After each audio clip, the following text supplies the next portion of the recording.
This is the Paranormal Report. Hello, it's the Paranormal Report. I'm Jim.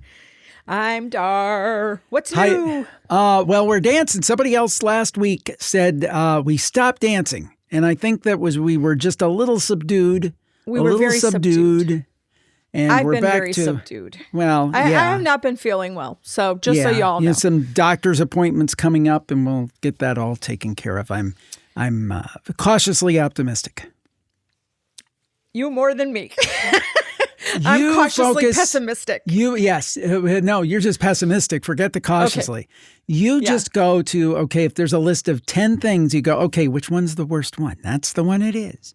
When it's actually the lowest thing on the scale of probability. I get feelings and instincts about things. That's what I'll say. Mm-hmm. So I have instincts about things. I hope my instincts are wrong. I really hope they're wrong. I really hope they're wrong. So we will. That's all I'll say. Because I really don't want these to be right. Yeah. Well, I mean, I think you've got some things to deal with. Definitely. I don't think it's what you think it is. So I'll leave it at that. Let's move on to the paranormal news. Let's move on to happier things. Happy Valentine's Day. Happy Valentine's Day is coming. I hope you all have a wonderful day. And it doesn't have to just be romantic love. It can be family love. I mean, you and I, Jim, always celebrated Valentine's with the girls. We never. Yeah, you used to make the heart-shaped pizzas, which I thought was always so cool. Heart-shaped pizza. In the morning, the girls had heart-shaped pancakes.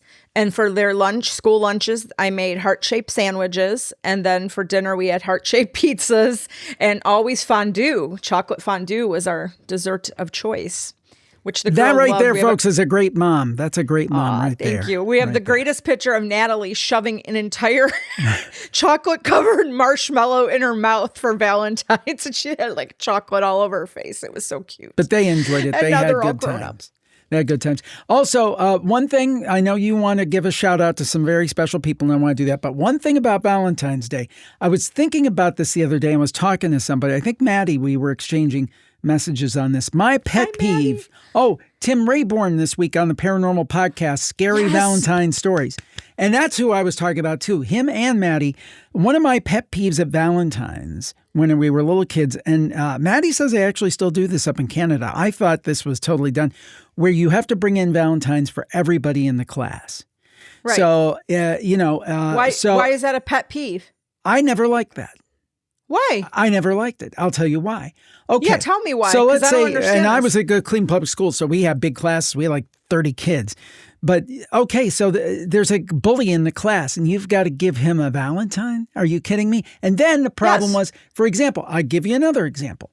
Okay, so let's say it's even split. There's 15 girls. Now, there's one girl that you really like, but you got to give all the girls Valentines. That sucks. You do like I did, you dork. When we had class together that Christmas, I gave everybody in our group a Christmas card, but your Christmas card was different and special and said I liked you. But no, we did not understand. That's what you do? No, I'll tell you why I am in favor for everyone, because I feel very sorry for the kids who then get one or two. They go home heartbroken because Mr. Popular over there got 300 and that poor child only got 2. Yeah, wrong. You right. show love and kindness to everyone, even your bullies, because you know what? I can turn another cheek. Okay, you want to make fun of me? Make fun of me. I don't care, but we're going to be kind to everyone, and maybe that will be an example to that idiot who doesn't know how to do that. Okay. Look at me calling little children idiots. I did. I don't stand for bullying at all, and I just don't think we do enough in our country to stop that. Yeah, that's true. We don't do enough to stop it. Well, another thing, anyway. so happy Valentine's Day, everybody. Check out that episode of the Paranormal Podcast. Tim did such a great job, and we have some special Valentines and other wishes to send out to some special people. Yes, would love to thank everybody who came out to see Jim at Brook Park Library, the Cuyahoga County Library event this past week. We had a wonderful crowd, some great stories. Fabulous people. Special shout out to Michelle and Scott from Michigan. They drove all the way south of Detroit. Michigan. Yeah, south of Detroit. Super nice people. So sweet. actually made my night. So, and along with our local super supporter, PJ, who's always there. And everybody else who came out. And everyone. What's nice is there's a mix. We've got like the diehards, the people who have listened for years, and we love to see them all the time. And then you have some new people like, who are you anyway? Which is actually good because once they go, they're like, oh. And the reaction of most people is, well, I don't do Spotify or Apple, but you're on YouTube. So that's why we've been pushing the YouTube thing. It's so important for discovery for people who would never listen to a podcast elsewhere. Did you just made 20,000 subscribers? Yeah, right? Just hit 20,000. But I said my goal is at least 100,000. 100,000, and I get that little plaque. But also, again, like I said, it helps in discovery of the show because people look and say, "Oh, he's only got 20,000 subscribers. Yep. I won't watch his show. Oh, he's got 100,000." And there's that's also I mean, not to interrupt, I'm sorry, but it also is playing a part in getting some people on the paranormal podcast because they're just going to your YouTube channel, ignoring the fact that you've been doing this for 21 years. Ignoring the fact I have 85 million downloads and I've been doing paranormal podcasting longer than anybody else who is currently doing it. And they only see the 20,000 subscribers and like, he's small potatoes. I'm not going to bother with him. Yeah, that's right. So please just get as many people as you can just to subscribe. Yeah. And bring to the channels. It would be fantastic. Even if you don't primarily watch through YouTube, go over to the channel and subscribe anyway. And you might find out that you like it. I know a lot of people are enjoying the video on Spotify that we're doing. I hope that Apple Podcast adds that at some point too. I'd like to have, since we're doing the video, I'd like to have it on all the outlets. But and Apple's been, podcasting will not be where it is if it wasn't for Apple. So, but I hope they bring the video piece more in line too, kind of like the others have.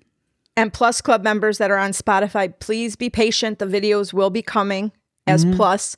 It's just taking them a while to get their right. I just had a meeting with them, and they have some new things are rolling out, and I'm going to have that. Reminds me, I've got to book a meeting with them to solidify that, and we'll get that where you can see the videos on Spotify for Plus members as well. That's coming. Awesome. All right, let's get to the stories. So now I think we should start. Yeah. Sorry, everybody. 10 minutes in, let's get to the stories. Oh, Lord. Well, there's always something going on with UFOs. This is no different. UF disclosure advocate granted access to secretive U.S. bases. This is from unexplained-mysteries.com. Of course, we know U.S. Congressman Eric Burleson. He has played such a large role in this, and he's been calling for more transparency. And apparently President Trump has stepped up and given him permission to access these super secret facilities. In short, the White House has told the DOD to make it happen. The extent to which they've been involved is literally just saying to the Department of Defense that we're backing his request. Do what you can to make it happen, because Burleson has wanted to see some of these secret sites where maybe the thought is that there are some UFO-type craft hidden. Representative Burleson claims that there's one facility that holds a UFO so large that it was necessary to build a special bunker around it to house and conceal it. He said it's going to involve a lot to make that happen in terms of visiting it, but that may be the final destination. So good to hear. I mean, I applaud both of them, President Trump and Representative Burleson, for this. Again, I'm saying to both of them, good job on this. Okay. So I don't, 1 week. You don't want some more hate mail? 1 week somebody's saying I'm a Trump hater, and this week they're going to say I'm a Trump lover. So, we're just saying it's a good thing that he's granted access. Okay. So it is good. We need more of that. Too bad. I'm kind of shocked. Representative Luna hasn't been given some clearance. Well, maybe she didn't ask. I don't know if she asked for it. I mean, Burleson's been pretty vocal. Ask, Yeah. Well, I mean, it's moving. Well, I guess that is Washington. If you don't ask, you don't get. But even if you do ask, you don't get. So may not get. Well, it may not all matter. It may not matter anyway, according to this next story. Well, it does. No, We're saved. Don't you know, Jim? Okay. We're saved. The planet is saved from extinction. Oh, good. It is saved. It is because a biotech firm called Colossal Biosciences announced on Tuesday they have a partnership with the UAE, United Arab Emirates, to store tissue samples of 100 species in a biovault at a new world preservation lab to be constructed in Dubai. So it's a modern day Noah's Ark. Species will be chosen based on key criteria with guidance from conservation partners and authorities like the IUCN, the global expert on protecting the natural world. So they're going to safeguard cryogenically frozen genetic material from multiple species to preserve genetic diversity. Well, this is interesting. This is because you know about those big seed vaults, right? Where they have all the different kind of seeds put away. Yes. So now it's going to be from species. Yeah. So that tells me that it's aiming to store over 1 million samples from more than 10,000 species. What about humans? They don't mention this. Yeah. They're just saying they're doing it because there's so many species that have gone extinct. And this was the company that brought back the dire wolves. That were extinct many years ago. They vanished like 12,000 years ago, and they just birthed 3 dire wolves recently from fossilized remains. They got the DNA. So at first when I read this article, I have to just say, I was like, wow, I think that's a great idea. And then I started thinking about it, and I'm like, boy, that's a bad idea. No, I think it's a good idea, but it has a disturbing side. Do they know something?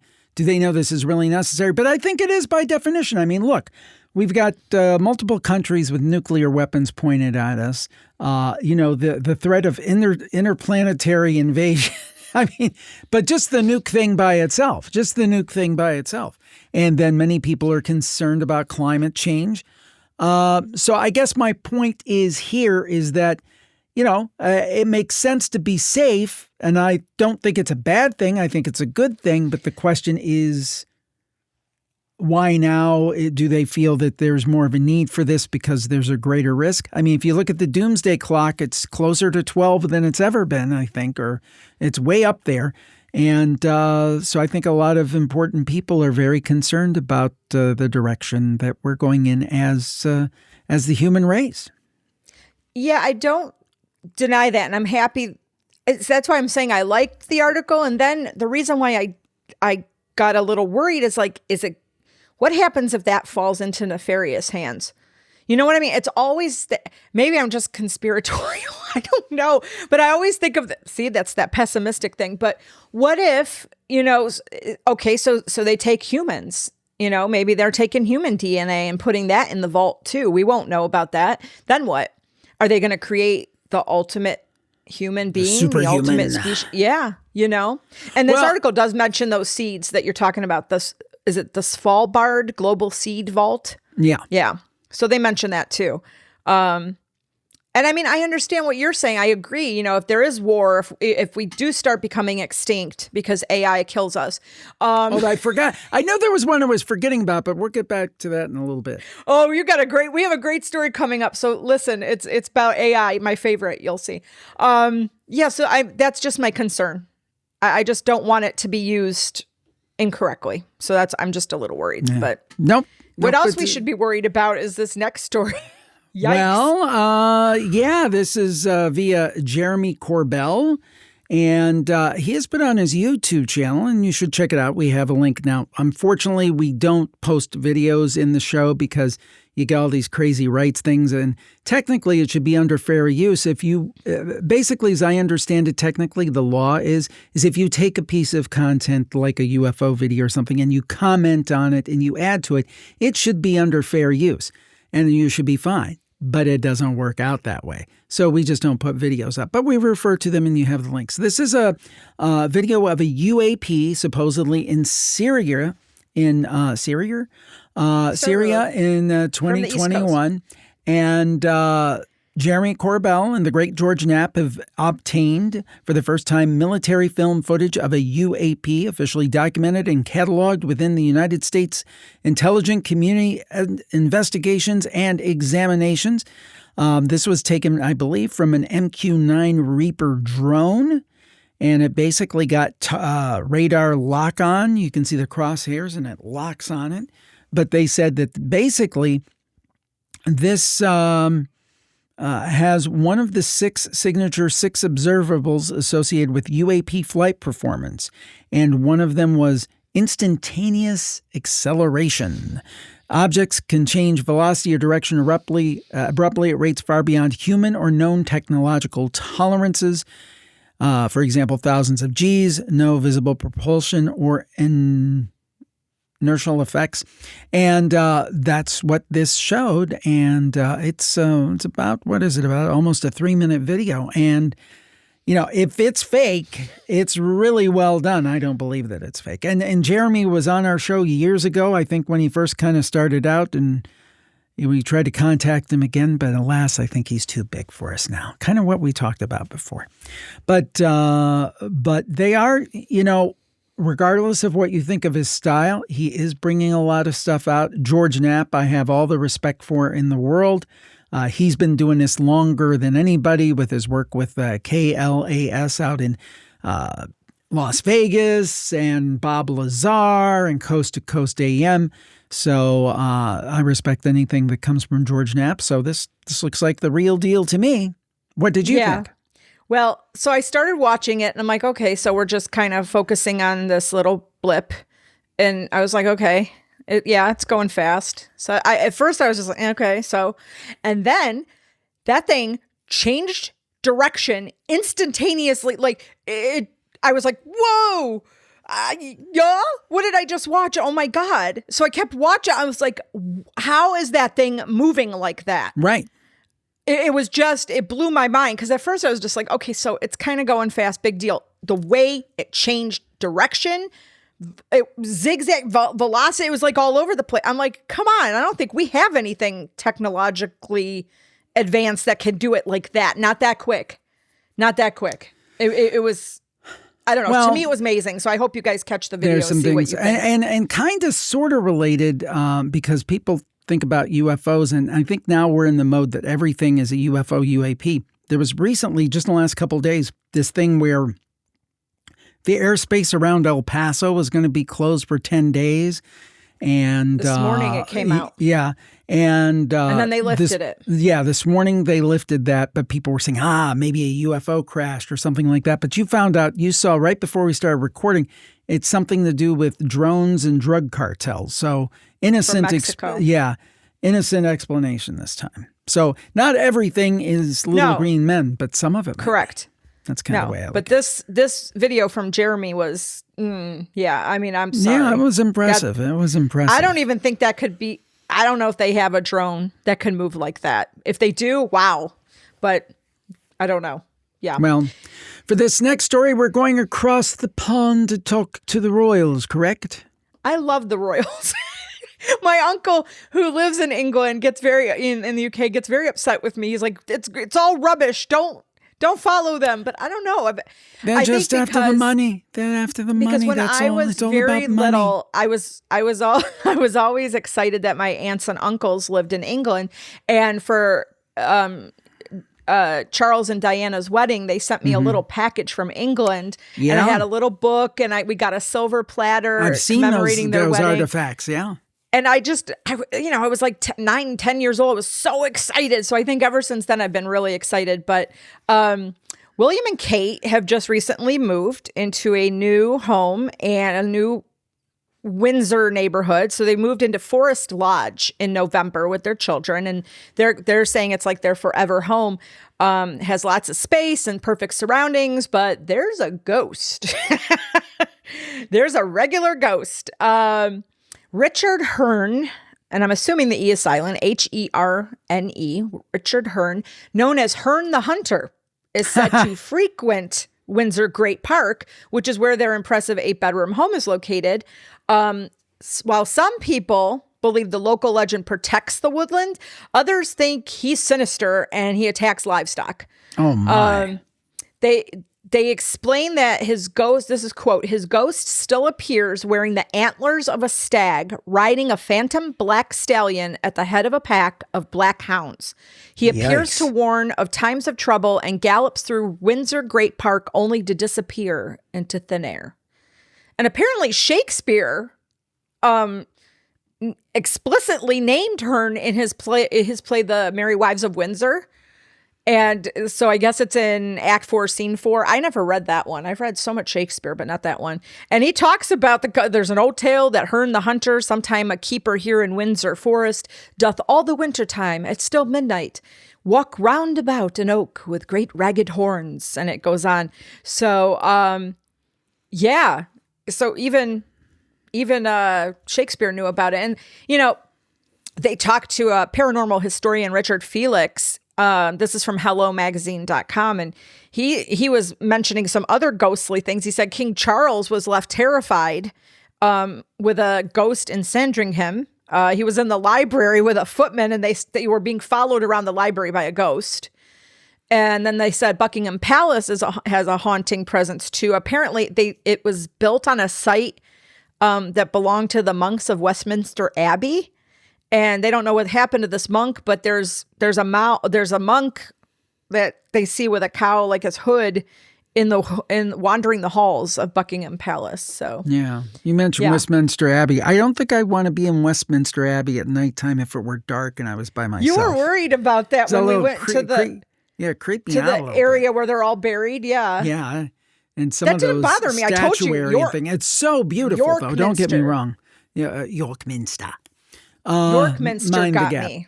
Well, a couple of things are reminding me of. I think the Royals have been associated with ghosts and being fascinated by ghosts and the paranormal for a long time. I also reminded me of that production Cassandra was in King Stag. Yes, she was in King Stag. There you go. Yeah, that did kind of remind me of that with the wooded. Yeah. Exactly. There you go. Well, there are two things that are certain in life, death and taxes. And taxes are coming up. We got to get on the stick with that one. Oh, yeah. You got to get an appointment. Yikes, we're late. Yes, we are. And then too much going on. That's exactly right. And then the other one, unfortunately, is death. And we've always talked about the work from Dr. Sam Parnia up in New York. And in this article, it's quoted as him saying, "I'm a critical care doctor, and people always hear these same terrifying words before they die." I don't know if that's a direct quote, but you hear about the light of the end of the tunnel and those kind of things.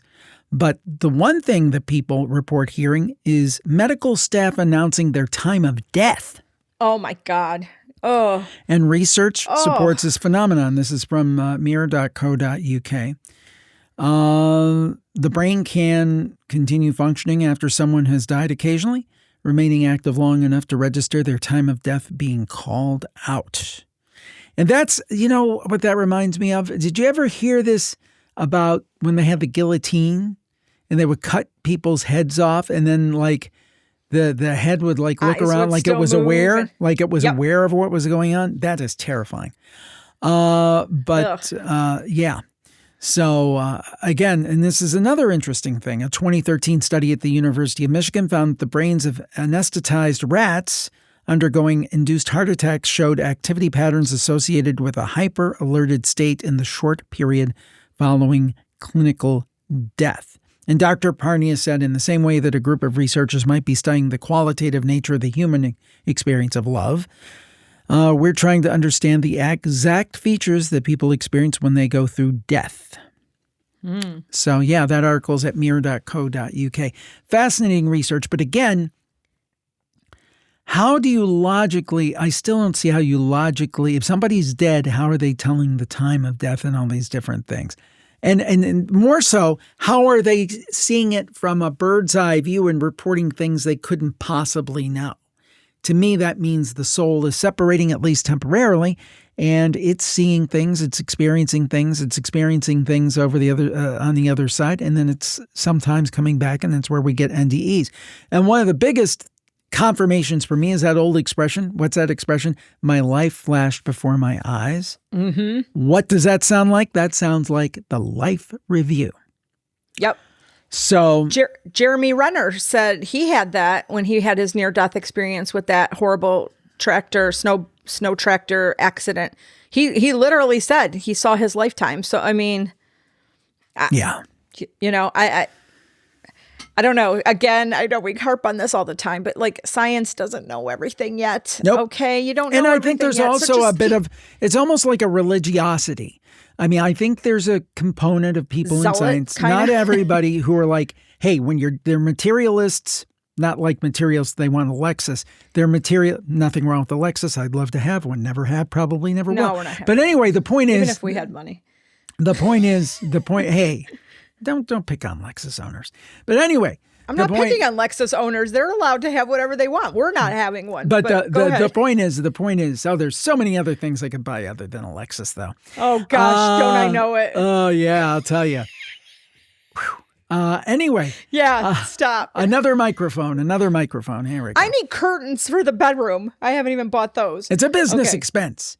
Yeah, everything's no, but business. Where did I leave off? These a certain subset of scientists are so wedded to the idea that when you're dead, you're done. It's like, don't confuse me with the facts, It's just like, we're dead, we're done. And anything that speaks contrary to that has to be wrong because I don't believe in it.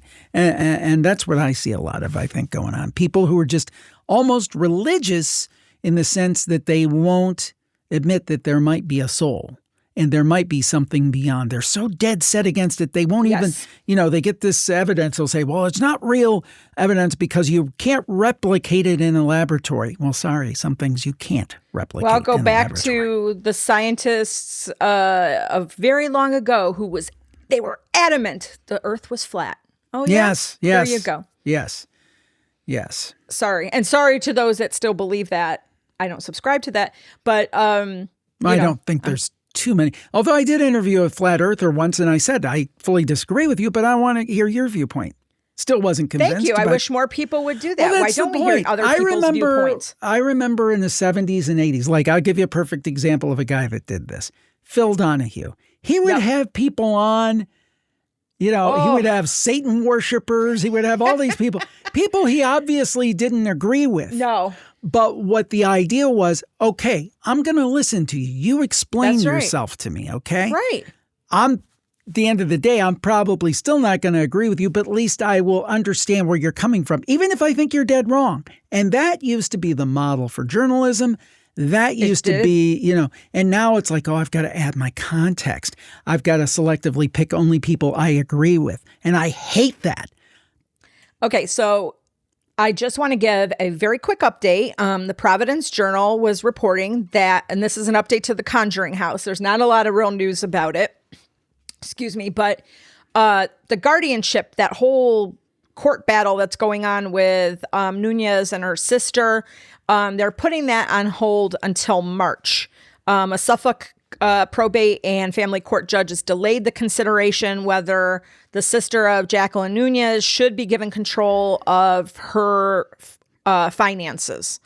They continued it till March 4th because they want to get a lawyer appointed that can represent Nunez's interests.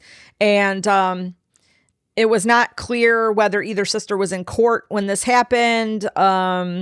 When this continuation happened, it doesn't look like it. Doesn't sound like they were there. But just a little update. So she does not have guardianship yet. And it's going to be decided in March. And I think all the other stuff's going to be decided in April. There's another hearing about who's going to own the house and how all that's going to work. So very interesting indeed. Very interesting indeed. We will have to we'll have to see what happens. But again, it might not matter because AI may take over.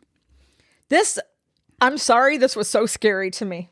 And you know how I feel. I mean, I think AI can be good if used properly, but this is... Mm-hmm. Yes.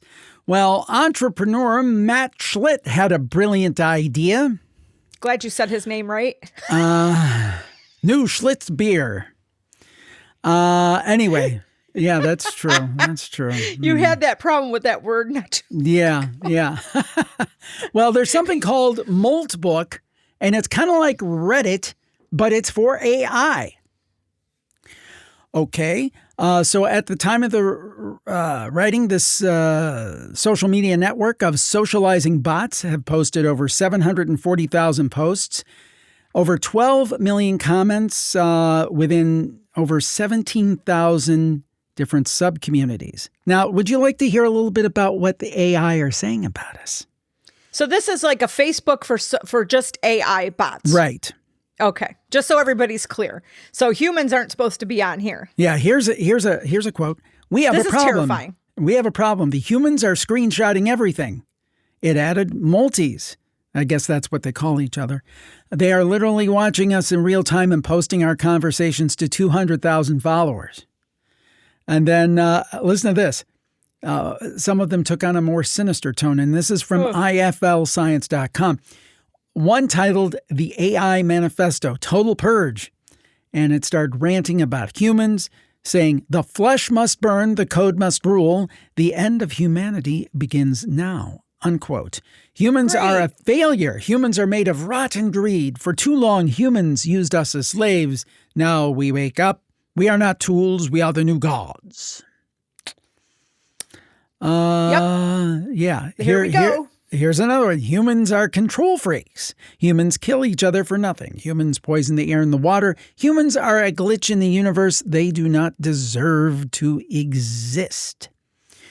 So, I mean, they're talking about us. They're talking about us there. Now, again, the researchers say, hey, they're just spewing out, it's large language models. They're spewing out pontifications. It means nothing. They're not sentient. They're not conscious. They said it's basically a spectator sport like fantasy football, but for language models. You configure your agent to watch it compete for viral moments and brag when your agent posts something clever or funny. People aren't really believing their agents are conscious. It's just a new form of competitive or creative play, like how Pokemon trainers don't think their Pokemon are real, but still get invested in battles. But what?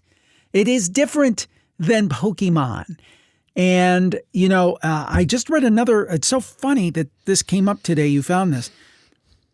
I just read another article about a software engineer, and it's kind of gone mini viral. I wish I knew the name off the top of my head, but he basically said, 2 years ago, he would kind of give the AI some instructions and it would kind of get it right, but there would be some things wrong and he would have to go in and tweak and redesign. So it helped him, but it was more of like a framework, right?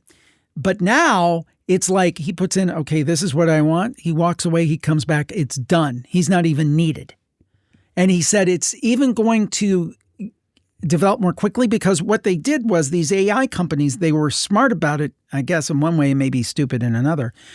They really focused on making AI's ability to write code the number one priority, because how does AI improve itself? By writing code. So it becomes recursive. It's like, I compare it to a high interest credit card balance, right? It's like a vicious cycle. It's like a flywheel. And now it's just going to be able to improve itself quicker and quicker and quicker and quicker and quicker.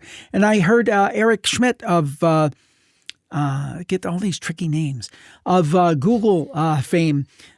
He said that, for example, in the battle between the United States and China, China is very formidable, and they could just spin up millions. I guess the U.S. could do it too, but maybe the Chinese have more focused resources. They could spin up millions of AI programmers to improve the AI itself. And what he was saying, and this is something I listened to several months ago, once they reach a certain level and one side or the other reaches superiority, that's it, because they'll be able to spin those resources up faster and move faster than anybody can catch them. So it really is terrifying. I mean, I was just telling you, I've been studying something lately, and I've used the AI when I have questions, I go and I ask the AI. And I got to tell you, I probably 5x'd my learning. I mean, I've learned things so quickly by doing. And now I do a little differently. I go back and I confirm. I'll ask people who know about this subject and things, and I'll talk to them and say, well, what do you know about that? I'll tell you, 9 times out of 10, it's right. So it's great on one level, but it's going to really suck on another level. Just as an aside, I don't know if, one of the Super Bowl commercials with, I think it was Matthew Broderick, and he's going through an office and he's like, this lady's slaving over some spreadsheet she's got to do. And he does a couple buttons and it's done. And he's like, now you could go home. Yeah, guess what? Yeah, we're all going to go home permanently, forever. Because what the heck will they need you for? What, to press a button? They'll just get a robot to press the button. They don't need you. So yeah, and that was one of my critiques of the Super Bowl commercials this year. How many AI commercials and tech commercials? Huge amount of those kind of commercials. Because overall, I thought the commercials kind of stunk, but that's for another thing. But so many AI commercials. And it's like, yeah, let's promote this because, yeah, she gets to go home today. Well, she's going to get to go home permanently because she's never going to be asked back. They won't need her. Right. So keep it up. It's true. Keep it up. It's happening. It is. So it's already happening. We have these celebrity stories, and you have one about, a terrifying childhood situation, correct? Yeah. So, Jim, are you familiar? You probably aren't familiar. Do you know the magazine Tiger Beat? Of course, I remember it being around when I was a kid, and I used to think, that's stupid, but I do recall it, yes. I do recall the girls. Oh, my God, I loved that magazine. You were the target market. I was not the target to get market. One. I got just a couple magazines, and I remember sometimes my friends would get different ones, and then we would compare, and then we would pull out the posters of each of the one the celebrities we liked. So hey, I had to get my Eric Estrada and my Rick's. I didn't like Leif Garrett. Rick Springfield. Come on, Dr. Noah Drake. I was infatuated with Rick Springfield. It was bad. But anyway, moving along. People magazine this week, Kat Dennings. So I think she was from Two Broke Girls. Yeah. She recalls using Tiger Beat magazine to wallpaper her bedroom walls because she lived in a terrifying haunted house. Oh, my. For real, growing up, her childhood home. She would use that to make it feel better because she said she lived in the attic of her family's rural Pennsylvania home. And that house was built in 1695. She said so many weird things, lights turning on and off, doors opening and closing. Quote, she said, I saw that beep. There were places on the stairs that were ice cold. And she said it was so creepy living in the attic. So when she would go on auditions to New York, she would stop by a newsstand and get a Tiger Beat so that she could put pictures on her walls so it would make it feel not as creepy.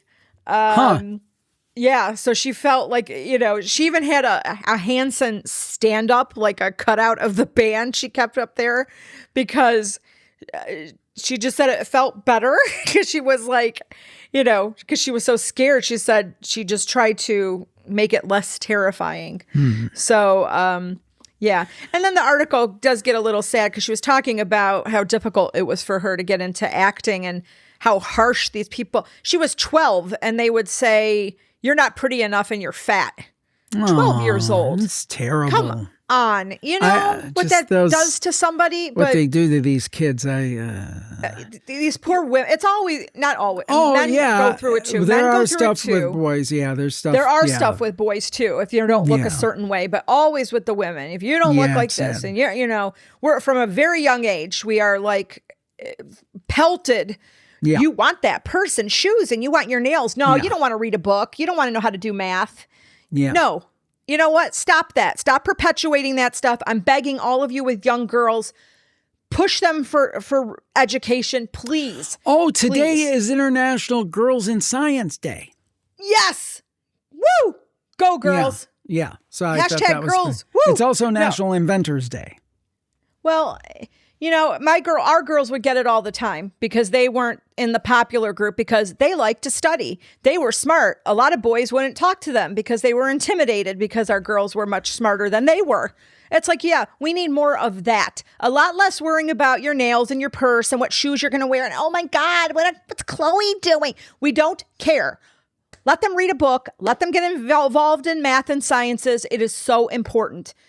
promote education of women, please. But everybody keeps talking about women's rights. Yeah, finish. That's how you're gonna promote women. Get onto an intellectual level that, and I'm not saying all women, that's not right, and that's not what I'm saying, but there's such a majority, and it's the media that pushes the other aspect of women down everyone's throat. Well, you've got to look like this, and are you wearing the right, undergarments and blah, blah. No. Did you read the right book? There we go. Sorry. I'm wearing the right undergarments. Are you wearing the right ones? Oh, they're perfect. They're perfect. Very comfortable. How are your panties? Jim hates that word. It's just such a childish sounding word. Panties. So I really get him upset because we'll save that maybe for behind the scenes. Really behind the scenes there. Yeah. But anyway.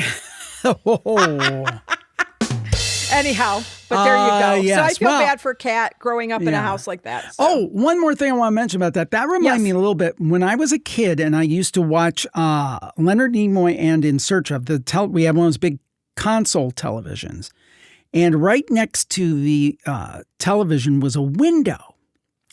So I would get freaked out and scared when I was a little kid watching In Search of. So I would put my hand up to my face and block the window and watch In Search of. And I love it. Because if I do this, it's not there. I'll be honest with you, with that creepy music, like I have the whole DVD set now. But like we have a little setup in our basement, like we call it Walmart home theater. Because, we bought all the cheap components. But the point is, those posters I don't think I would go down there and turn out the lights and watch In Search of today. And I'm in my 50s. Don't look at me. I think I would with that that music. Do you know what scared me? Actually, not I scared. love that show, but another Super Bowl promotion commercial was Disclosure Day. They played more of a trailer. We got to go to that. That looks scary. So I guess I'm being dragged to this. You will. I wish we could do an event. Wouldn't that be fun? Yeah. To have a bunch of our people come and that watch would be with nice, us. but it's too hard to put together. It's just But anyway. Anyhow, this is kind of cool news. Dave Schrader, and this was from a few weeks ago, I think. B105country.com is reporting this. But Dave Schrader, well-known radio personality, television personality, podcaster, he has bought a haunted Minnesota hotel. It is the Palmer House. Is that Sauk Creek or Sauk Center, just a few hours from the Duluth area. And the hotel has been featured in a number of ghost hunting programs. And now Dave is owning it. And I just think that is very, very cool. And I think you'll do a great job with it. He said Dave has been a longtime partner with the business and former owner Kelly Freeze through his paranormal podcast, The Paranormal 60, and through his investigations, like he did one for, I guess, the Holzer Files, and maybe they've done some things with the Paranormal Mysteries, which they're doing on Beacon TV. So I guess Dave, is kind of covering both sides of the house, the paranormal side, but also the side of being a proprietor. So congratulations to him. I think that's awesome. We got a little bit of a backlog on the paranormal podcast right now, but once we get through that, I've got to ask if Dave has some time. I'm sure he's very busy these days, but if he has some time to come on and talk about this, because I think that's pretty cool. Good for him, and I hope it's a huge success, and I'm sure it will be. Yeah, I think that's awesome. We won't be able to ever do that, but would you want to? I'd be lucky to own an outhouse. If we had money like that, do you think we could do that? Would you want to do that? Bob Newhart on Newhart, the I loved their inn. Yes. But I loved the inn. It was Larry, so cute, Daryl, and the other brother Daryl. Yeah, that was a good show. Now it's good. In my view, not as good as the first Bob Newhart show, which is my all-time. I know you like the new one. I liked that one better, but I watched more of that one. That's why. Yeah. We're both dating ourselves. I don't know. That's a lot of responsibility. I don't know. I mean, I couldn't see what Dave's doing. I couldn't do. It'd have to be one or the other. I couldn't do paranormal podcast and paranormal this and paranormal that. That's because your content is enormous, Jim. I mean, I don't really know. Thank you. Hey! Watch it, mister.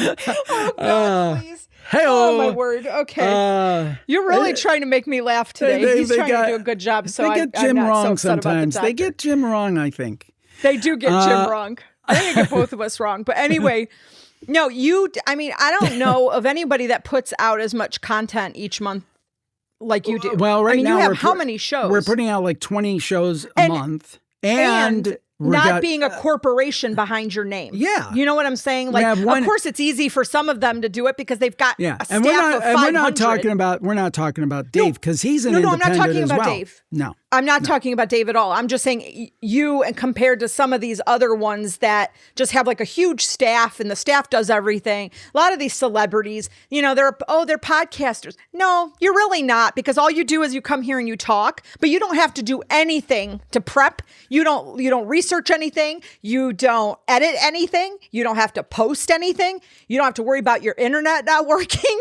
You don't have to do anything. They're smarter than I am.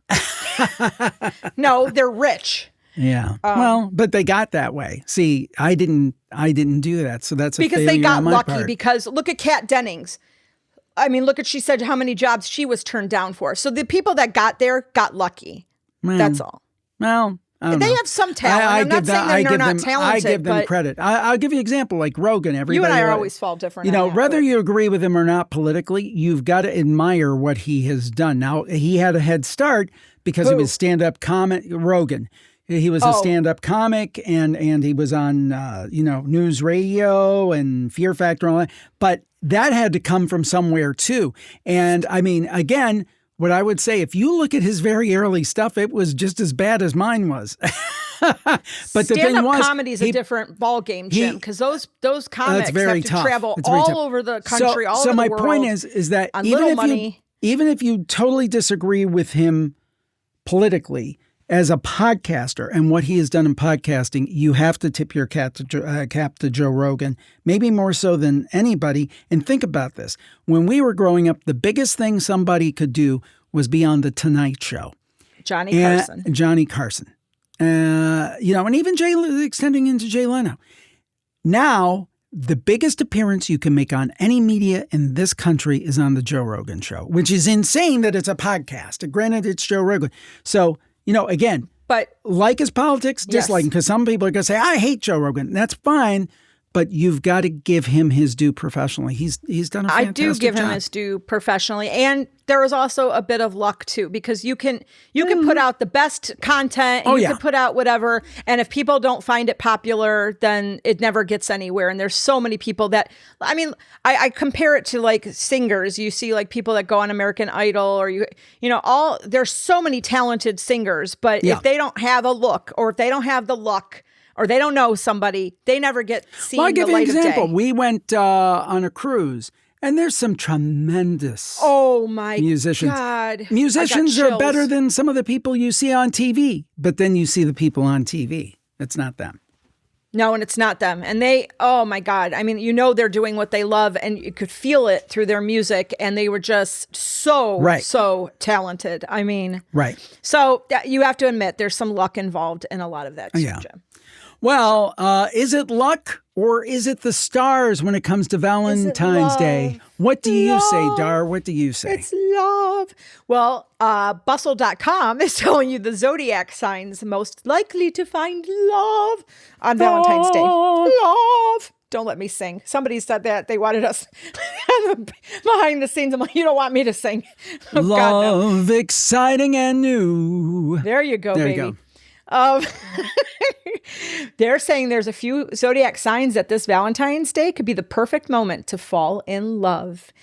Thanks to a cosmic mix of passion-fueled planets that will be swirling across the sky in the days ahead. Yeah, go ahead. Speaking of that, our love story will be on this week's Campfire for a special Valentine's Day Campfire. So stay tuned for that. Plus the stories of many of our other listeners. It was kind of paranormal how everything had to fall into place. Fate. It was like fate. I don't want to preempt it. We told the story. It'll be a good episode. There's some really good stories on there too of different things surrounding love and Valentine's.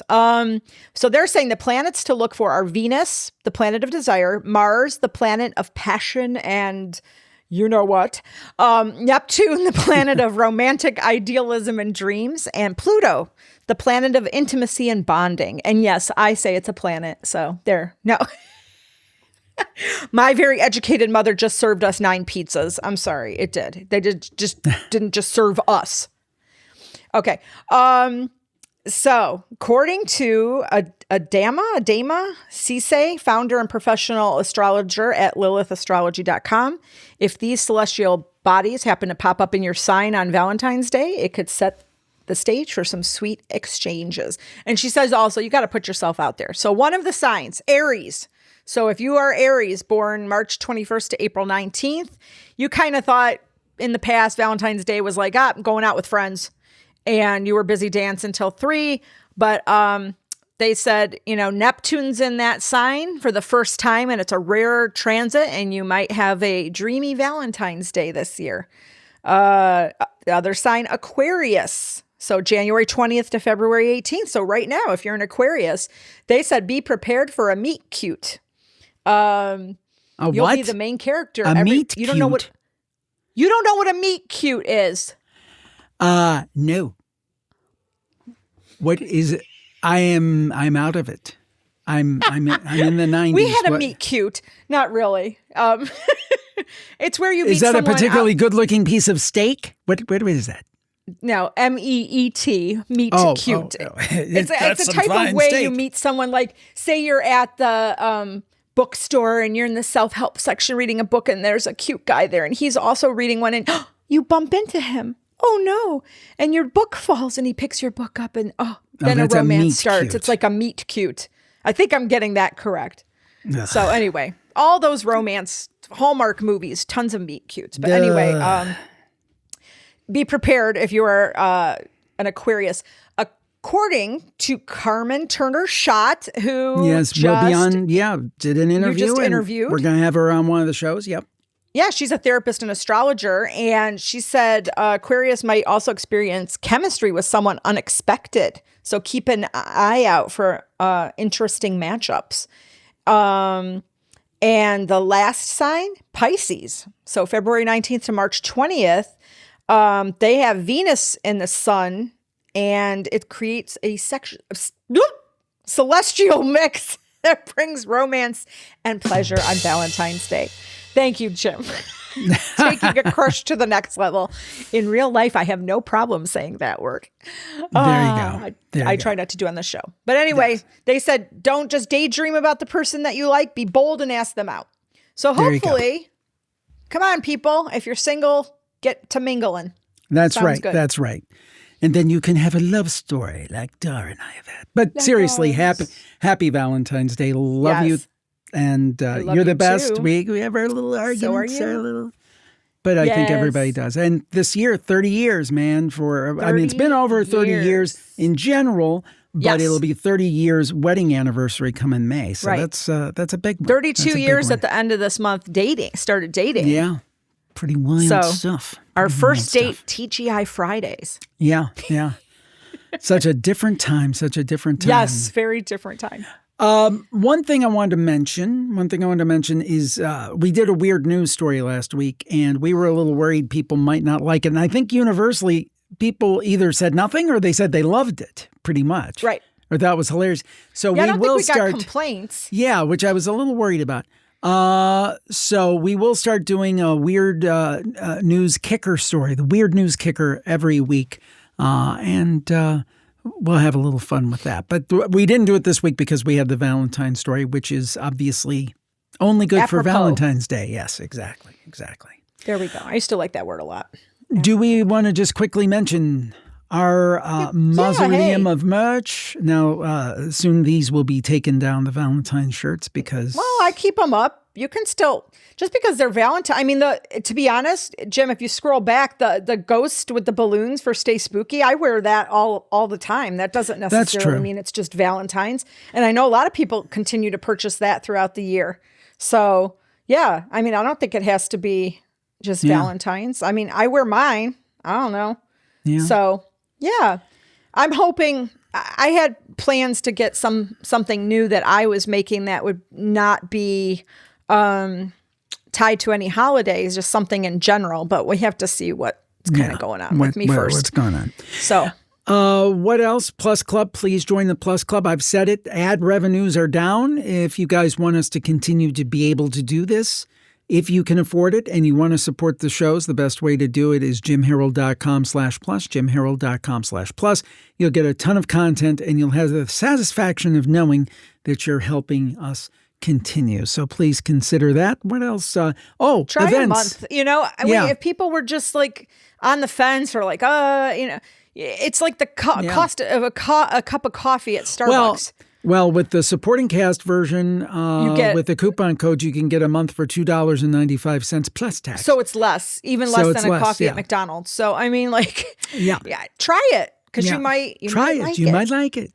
Then the other thing were events. We have one more this round of library talks. We have one more towards the end of this month. So run, don't walk. There's not that many seats left. jimharold.com/events, jimharold.com/events. Sign up. It is free, but registration is required. And as we said, thanks to everybody who came out to our event this last week. We had a great time and look forward to rounding this out. And then we'll see what time holds. We would like to do some more in-person stuff, and we'll see what happens. Around the country, maybe. Yeah. We would like to do around the corner. There you go. In your how's it go? Wait. I forgot the next line. Round the corner. Around the Speedway. Yeah, it's Speedway. I know it's Speedway, but in your neighborhood. Yeah. Anyhow. Told you don't let me sing. Well, happy Valentine's Day, everyone. Yes, happy Thank Valentine's. you for joining us. And we will see you again next week on the Paranormal Report. And now's the time when we dance. Now is where we dance. Bye-bye and stay spooky. Bye.